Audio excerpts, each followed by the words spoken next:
Hello बच्चों, कैसे हो आप? अच्छे होंगे, बहुत अच्छे होंगे। तो आपने देखा कि हम हिंदी डिस्कस कर रहे थे, मॉडल पेपर। दो पार्ट में हमने खंड क को डिस्कस किया। आज हम खंड ख देखते हैं, जिसमें 4 प्रश्न हैं और सभी प्रश्नों के साथ विकल्प भी दिए गए हैं। तो निर्देशानुसार विकल्प का ध्यान रखते हुए चारों प्रश्न के उत्तर दीजिए। तो आप खंड क का हमारा क्लियर हो गया था। खंड क में 4 प्रश्न हैं। तो मैंने आपको पहले ही बता रखा था कि इसमें हम अनुच्छेद लेखन, विज्ञापन लेखन, इन सबको क्वेश्चन के माध्यम से ही अच्छे से समझेंगे। और संदेश लेखन, आपको पता है कि ये तीनों आपके सिलेबस में हैं। तो मैं कोशिश करूँगी कि आपको अच्छे से अच्छे तरीके से समझा सकूँ सरल शब्दों में। तो फिर स्टार्ट करते हैं। खंड ख। खंड ख हम देखते हैं, प्रश्न पे आते हैं। रचनात्मक लेखन खंड। रचनात्मक का अर्थ क्या होता है पता है? जैसे आप कुछ भी लिख रहे हो, ये इसमें जितने क्वेश्चन आएंगे सब रचनात्मक होंगे। तो आप आंसर लिखते हैं, आंसर एक चलता है एप्रोप्रिएट, मतलब कि एक सिस्टम में चलता है। लेकिन रचनात्मक का अर्थ होता है उसमें कुछ बातें आपकी ऐसी होनी चाहिए जो उसको और सुंदर बना सके। जैसे स्लोगन डाल दिया, उसमें कुछ आपने जो देखा सुना उसे डाल दिया, तो उससे वो चीज़ें और अट्रैक्टिव हो जाती है। इन बातों का आप ध्यान रखेंगे तो आपको नंबर अच्छे मिलेंगे। तो फिर हम आते हैं क्वेश्चन पे। क्वेश्चन 4 है, निम्नलिखित अनुच्छेदों में से किसी एक विषय पर संकेत बिंदुओं के आधार पर लगभग 150 शब्दों में अनुच्छेद लिखें। तो क्वेश्चन आपने देखा, इसमें जो क्वेश्चन है, और इसमें अथवा करके भी काफ़ी हैं, लेकिन इसमें मैं आपको एक समझाऊंगी। उम्मीद करती हूँ कि उससे आपको क्लियर हो जाएगा। तो क है इसमें कोरोना काल और ऑनलाइन पढ़ाई। तो इसके संकेत बिंदु दिए हैं, इसी के आधार पर हमें लिखना है। तो पहले हम देख लेते हैं कि ये जो खंड ख है टोटल 20 नंबर का है, और ये जो अनुच्छेद है ये 5 नंबर का है। तो इसमें जो क है कोरोना काल और ऑनलाइन पढ़ाई, और इसके संकेत बिंदु दिए हैं। तो जो संकेत बिंदु दिए हैं उस पे ही हमें लिखना होगा, उसे हेडलाइन डालेंगे, उसके नीचे लिखेंगे। और ये जो होना चाहिए 150 शब्दों के अंदर ही होना चाहिए, उससे ज़्यादा नहीं। तो इसके कोरोना काल और ऑनलाइन पढ़ाई के संकेत बिंदु क्या क्या हैं? पहले तो भूमिका आ जाएगी, फिर लॉकडाउन की घोषणा, ऑनलाइन कक्षाओं का आरंभ, इसके लाभ, ऑफलाइन कक्षाओं से तुलना, तकनीकी से जुड़ी बाधाएं, निष्कर्ष। तो हम इसे देख लेते हैं स्टेप बाय स्टेप। तो पहले हम समझते हैं अनुच्छेद किसे कहते हैं। तो अनुच्छेद कहते हैं किसी घटना का अर्थ पूर्ण रूप में लिखा जाना अनुच्छेद कहलाता है। कि मानी आप जो वर्ड जो लाइंस लिख रहे हैं उनका प्रॉपर अर्थ होना चाहिए। दूसरा, निबंध का छोटा रूप होता है अनुच्छेद। तो पहले हम ये देख रहे हैं कि अनुच्छेद किसे कहते हैं, उसके बाद आप जैसे कोई चीज़ के बारे में जान लो फिर लिखो तो आपको आसानी होती है। निबंध लंबा होता है, अनुच्छेद छोटा होता है। अनुच्छेद लेखन में मुख्य विषय से भटकना नहीं चाहिए, मतलब आपको जो टॉपिक दिया गया है आप उससे ही रिलेटेड लिखिए, इधर उधर की बातें ना लिखिए। व्यर्थ के विस्तार से बचना चाहिए। वाक्यों के बीच निकटता और संबद्धता होनी चाहिए। भाषा प्रभावपूर्ण और प्रवाह होनी चाहिए, माने आप जो भाषा लिख रहे हैं उन बातों का, उन भाषा का प्रभाव भी पड़े और प्रवाह में भी होनी चाहिए। छोटे छोटे वाक्यों का प्रयोग अच्छा रहता है, मतलब आप अनुच्छेद लिख रहे हैं तो छोटे छोटे बातों का, छोटे छोटे वाक्यों का प्रयोग करें, वो अच्छा रहता है। तो फिर हम आते हैं अपने टॉपिक पे, कोरोना काल और ऑनलाइन पढ़ाई। तो भूमिका देखते हैं। तो इसकी भूमिका आप हेडिंग डालेंगे, उसके अंडर लिखेंगे कोविड-19 कोरोना वायरस के तेज़ी से फैलने के कारण संपूर्ण मानवीय गतिविधियों को रोकना आवश्यक हो गया। संक्रमण से बचने का एकमात्र उपाय लॉकडाउन था। ये भूमिका हो गई। नेक्स्ट हम देखते हैं लॉकडाउन की घोषणा। तो ये हेडिंग हो गया, इसके अंडर में आप क्या लिखेंगे? 24 मार्च 2020 को प्रधानमंत्री नरेंद्र मोदी जी ने लॉकडाउन की घोषणा की, जिससे धारा 144 लगाई गई, जिसे बड़े और बच्चों को घर में रहना पड़ा। फिर नेक्स्ट हम देखते हैं ऑनलाइन कक्षाओं का आरंभ। ये इसमें जो दिए गए हैं ना संकेत बिंदु, उसी के आधार पे ही हमें लिखना है। छोटे छोटे हमें पैरा में लिखना है ताकि बहुत लंबा ना हो। तो हम देखते हैं ऑनलाइन कक्षाओं का आरंभ। लॉकडाउन लगाने के साथ ही बच्चों का स्कूल जाना भी बंद हो गया और घर पे ऑनलाइन कक्षाओं का प्रतिपादन होने लगा। इसके लाभ, ऑनलाइन कक्षाओं के लाभ, इससे विद्यार्थियों में कोरोना का प्रसार कम हुआ। वे बिना संपर्क में आए शिक्षाएं प्राप्त करने लगे। तमाम विद्यार्थियों और शिक्षकों को तकनीक उपयोग करने व सीखने का अवसर मिला। तो इसमें मैंने एक छोटा सा स्लोगन डाला है अपने से। आपको भी जो टॉपिक पे लिख रहे हो उस पे आप छोटा सा स्लोगन बना के डाल सकते हैं। तो स्लोगन देखिए, इस स्लोगन लिखने से क्या होता है कि आप जो लिख रहे हैं वो रचनात्मक मतलब अट्रैक्टिव दिखने लगेगा। तो स्लोगन देखिए, सबने किया तकनीक का उपयोग, ऑनलाइन शिक्षा का होने लगा प्रयोग। ठीक, अब हम आगे देखते हैं। ऑफलाइन कक्षाओं से तुलना, ऑनलाइन कक्षाएं ऑफलाइन कक्षाओं से कम असरदार हैं। इसमें विद्यार्थी ऑनलाइन होते हैं और अधिक सक्रिय नहीं होते तथा सांस्कृतिक और शारीरिक गतिविधियां बंद हो जाती हैं। इसमें फिर देखिए मैंने एक स्लोगन लिखा है, ऑफलाइन कक्षाओं में थी मस्ती, ऑनलाइन कक्षाओं में छा गई सुस्ती। इसे आप समझ सकते हैं कि आप जब स्कूल जाते थे सारे फ्रेंड्स के साथ खेलते रहते थे, खेलते हैं, बात करते हैं, मज़ा आता है। अब ऑनलाइन में आप मोबाइल चला के बैठ गए, लेक्चर केवल सुन रहे हैं, बोर हो रहे हैं, कोई सो भी गया, कोई कहीं चला गया। तो इसलिए ये इसमें स्लोगन काफ़ी जा रहा है। तो ऐसे स्लोगन बना के आप डाल सकते हैं। फिर हम नेक्स्ट आते हैं बिंदु पे, तकनीक से जुड़ी बाधाएं। ऑनलाइन शिक्षा ऑफलाइन शिक्षा का विकल्प नहीं हो सकती, क्योंकि बहुत गरीब परिवारों में मोबाइल व इंटरनेट की सुविधा उपलब्ध नहीं है, जिससे अध्ययन व अध्यापन सुचारू रूप से नहीं चल सकता। ऑनलाइन शिक्षा कारगर तो है पर पूर्णतः कारगर नहीं।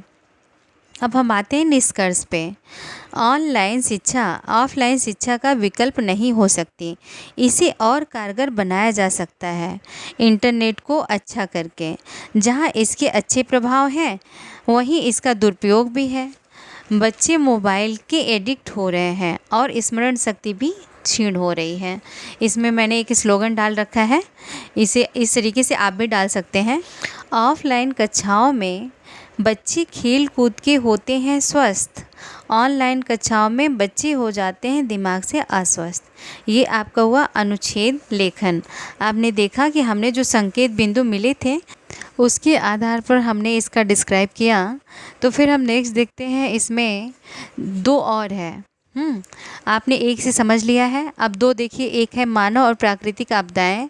इसके संकेत बिंदु हैं भूमिका, प्रकृति और मानव का नाता, मानव द्वारा बिना सोचे विचारे प्रकृति का दोहन, कारण एवं प्रभाव, प्रकृति के रौद्र रूप के लिए दोषी कौन, निष्कर्ष। तो इसी तरीके से सड़क सुरक्षा जीवन रक्षा है, उसके भी संकेत बिंदु हैं। तो मैंने एक समझा दिया है, इस तरीके से आप इन दोनों को लिख सकते हैं। तो फिर हम नेक्स्ट आते हैं क्वेश्चन पे। पांचवा क्वेश्चन क्या है, आपकी चचेरी दीदी कॉलेज में दाखिला लेना चाहती है, किंतु आपके चाचा जी आगे की पढ़ाई न करवाकर उनकी शादी करवाना चाहते हैं। इस बारे में अपने चाचा जी को समझाते हुए लगभग 120 शब्दों में एक पत्र लिखिए। तो यहाँ पर आप देख रहे हैं पत्र लेखन आ गया, यह भी 5 नंबर का है और इसमें अथवा करके भी एक क्वेश्चन दिया है। क्वेश्चन मैं पढ़ देती हूँ। आपके क्षेत्र में सरकारी राशन की दुकान का संचालक गरीबों के लिए अनाज की कालाबाजारी करता है और कुछ कहने पर उन्हें धमकाता है। उसकी शिकायत करने हेतु लगभग 120 शब्दों में जिलाधिकारी को पत्र लिखिए। तो आप देख रहे हैं इसमें प्रश्न 5 में 2 क्वेश्चन है, दोनों में से आप कोई भी कर सकते हैं। पहला जो है अनौपचारिक है और दूसरा औपचारिक है। आप जैसे अपने पत्र के कितने प्रकार होते हैं, 2 प्रकार होते हैं, एक औपचारिक एक अनौपचारिक। आप जब किसी का कंप्लेन करते हैं, किसी ऑफिशियल चीज़ के लिए लिखते हैं पत्र, वो आपका औपचारिक हो गया। आप घर से रिलेटेड किसी अपने दोस्त को, गए परिवार को पत्र लिखते हैं, अनौपचारिक हो गया। तो हम इसमें से पहला वाला देखते हैं। तो पहले आप देखिए कि पत्र लिखा कैसे जाता है। पहले आप पता लिखते हैं और उसके बाद पता के बाद आप जिस विषय का आपको उल्लेख करना है उसके बाद संबोधन लिखेंगे आप, उसके बाद विषय वस्तु रहता है और उसके बाद आप जो भाई आप उनके जो लगते हैं आप अपना नाम लिखेंगे। इस तरीके से पत्र आप लिख सकते हैं। तो हम सीधा आते हैं पत्र पर। ये अनौपचारिक पत्र है, इसे आप देखिए मैंने किस तरीके से लिखा है, इस तरीके से आप भी लिख सकते हैं। तो पहले हम लिखेंगे पता। RZ17B, गली नंबर 10, दुर्गा पार्क, दिल्ली 45। आप कहीं का भी पता डाल सकते हैं, अपना भी पता डाल सकते हैं। और 15/12 यहाँ हमें डेट डालना है, ठीक है। पहले पता लिखेंगे, उसके बाद तारीख डालेंगे, उसके बाद संबोधन। संबोधन के बाद जो आप उसका सब्जेक्ट रहेगा उसे लिखेंगे। उसके बाद आप अपना लास्ट में परिचय देंगे, हो गया, ये आपका पत्र फिर समाप्त हो जाएगा। तो डेट क्या है? 15/2/2022। फिर हम पत्र शुरू करते हैं। पहले हम बाएं से शुरू करेंगे, आदरणीय चाचा जी। फिर आगे लिखेंगे सादर चरण स्पर्श। तो फिर उसके नीचे से हम लिखना स्टार्ट करेंगे। आदरणीय चाचा जी लिखेंगे, उसके नीचे लिखेंगे सादर चरण स्पर्श। फिर उसके नीचे हम लिखेंगे अपना सब्जेक्ट। अब उसमें हमें क्या लिखना है उसे हम देखते हैं। चाचा जी, मैं आनंद में रहते हुए आशा करती हूँ कि आप भी कुशल पूर्वक होंगे। चाचा जी, मुझे पता चला कि आप दीदी की शादी करवाना चाहते हैं, पर दीदी को अभी आगे कॉलेज पढ़ने की बहुत इच्छा है। चाचा जी, वैसे मैं आपको क्या समझाऊं, आप मुझसे बड़े और समझदार भी हैं, फिर भी मैं कहना चाहूँगी कि आपको दीदी को आगे पढ़ने देना चाहिए, क्योंकि आपके दिए उपहार या दहेज तो कुछ ही दिन में समाप्त हो जाएंगे, परंतु दीदी की योग्यता उन्हें जीवन भर काम देंगे और मुश्किल परिस्थितियों में भी उन्हें सबल बनाए रखेंगे। उम्मीद करती हूँ कि आप मेरी बातों से सहमत होंगे और दीदी का दाखिला कॉलेज में करा देंगे। आप अपना और चाची जी के स्वास्थ्य का ध्यान रखिएगा। आपको और चाची जी को मेरा प्रणाम। आपकी प्रिय पुत्री स्नेहा। तो आपने देखा पत्र हम ये अनौपचारिक पत्र था। इसमें आपने देखा कि शुरू में हम पहले एड्रेस लिखेंगे, फिर डेट लिखेंगे, फिर हम संबोधन करेंगे, फिर वही होता है कि प्रणाम लिखेंगे, उसके बाद हम सब्जेक्ट पे आएंगे, फिर आप अपना परिचय। बस ये हो गया आपका पत्र। फिर हम आगे क्वेश्चन पे आते हैं, क्वेश्चन 6। तो इसमें क्वेश्चन है, आपको अपना फ्लैट किराए पर देना है। इसके लिए लगभग 50 शब्दों में एक आकर्षक विज्ञापन तैयार कीजिए। और इसी में है, ये जो है ना, ये 2.5 नंबर का है। 2.5 नंबर के क्वेश्चन है, इसमें से 2 करना है। तो और इसमें अथवा करके भी क्वेश्चन है, आपकी दीदी ने संगीत कला केंद्र खोला है, इसके प्रचार प्रसार के लिए 50 शब्दों में एक आकर्षक विज्ञापन तैयार कीजिए। तो आपने देखा ये 2.5 नंबर का क्वेश्चन है, इसमें 50 शब्दों में ही करना है। उसके पहले जो आपने देखा था अनुच्छेद लेखन, वो 5 नंबर का था, 120 शब्दों में करना था। तो फिर हम आते हैं विज्ञापन पे। तो पहले मैंने कहा था कि हम क्वेश्चन के माध्यम से ही अच्छे से समझेंगे कि क्या होता है, अनुच्छेद क्या होता है, विज्ञापन क्या होता है। तो पहले हम विज्ञापन लेखन के बारे में जान लेते हैं कुछ। विज्ञापन का अर्थ क्या होता है? विज्ञापन शब्द 2 शब्दों से मिलकर बना है, वि और ज्ञापन। वि का तात्पर्य है विशेष और ज्ञापन का तात्पर्य है जानकारी या सूचना। तो अब आप दोनों को जोड़ दीजिए, विशेष जानकारी या सूचना। इस प्रकार हम कह सकते हैं कि जिसे विशेष रूप से सूचित किया जाए उसे विज्ञापन कहते हैं। वर्तमान विज्ञापन तैयार करते समय निम्नलिखित बातों का ध्यान रखना चाहिए। तो कौन कौन सी बातें हों?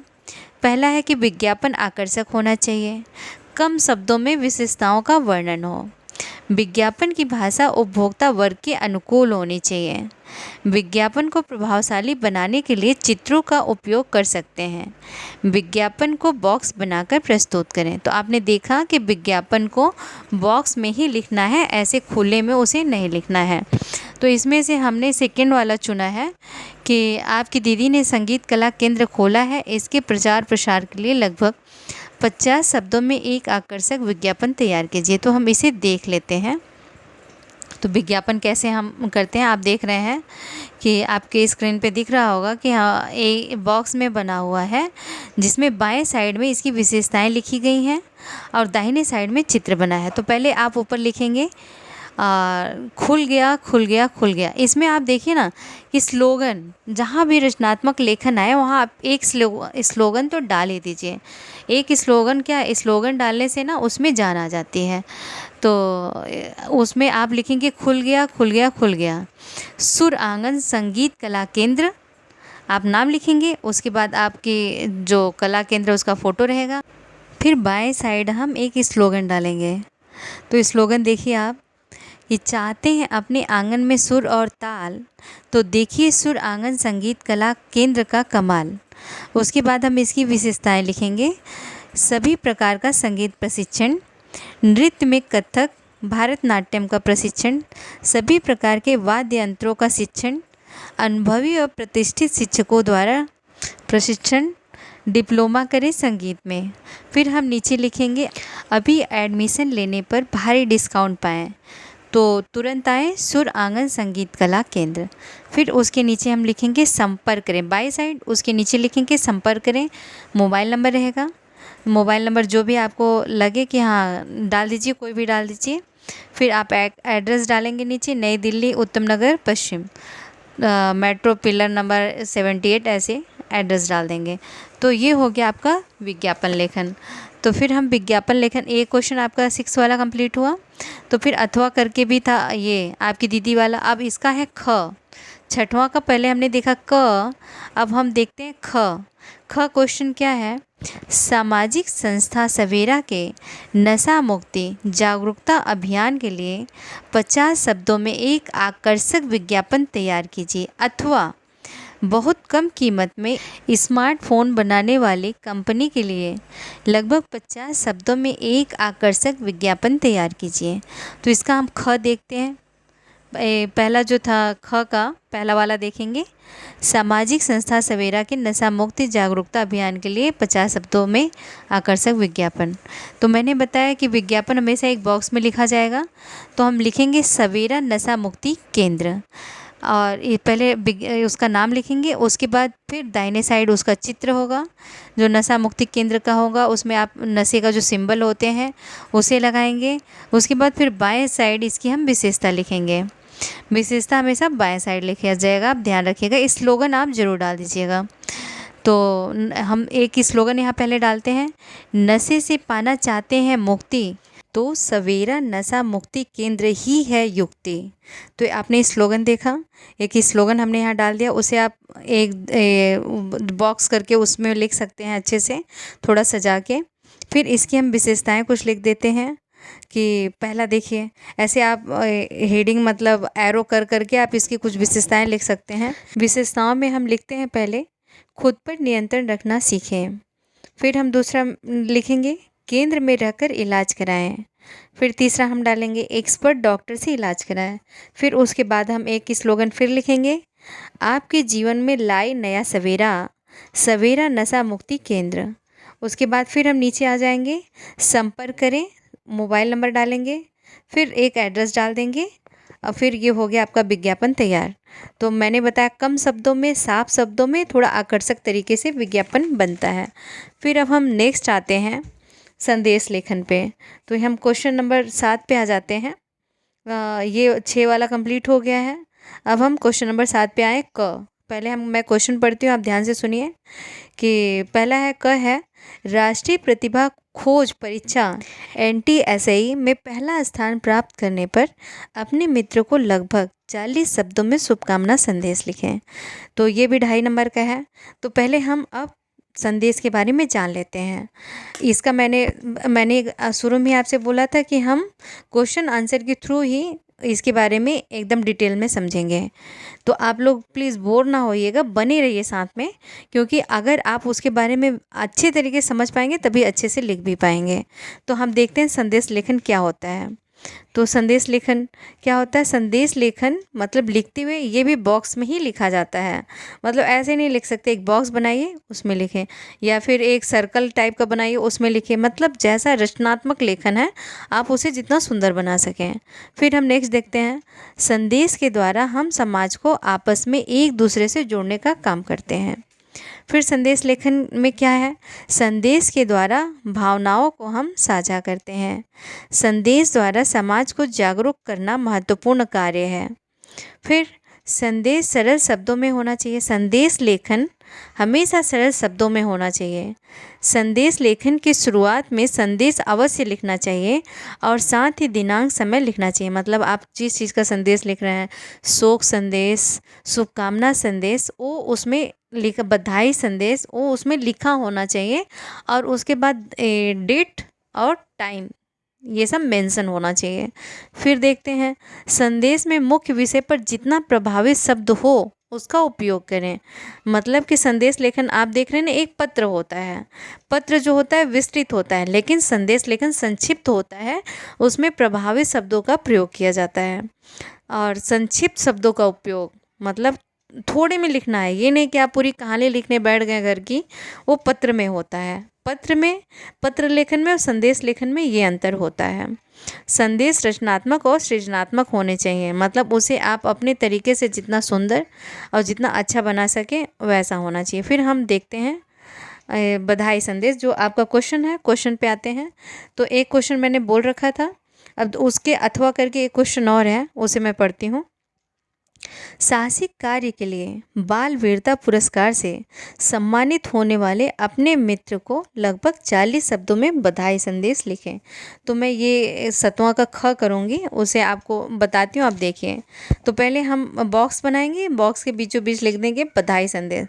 फिर बाएं साइड किनारे हम लिखेंगे दिनांक लिखेंगे। दिनांक मतलब आप समझ लिए 16/2/2022 और समय प्रातः 11 बजे। फिर मैं लिख रही हूँ, उसके नीचे मैं इन्वर्टेड कॉमा से स्टार्ट करती हूँ। प्रिय मित्र, आपको अपने साहसिक कार्य के लिए बाल वीरता पुरस्कार से सम्मानित होने पर हृदय से हार्दिक बधाई।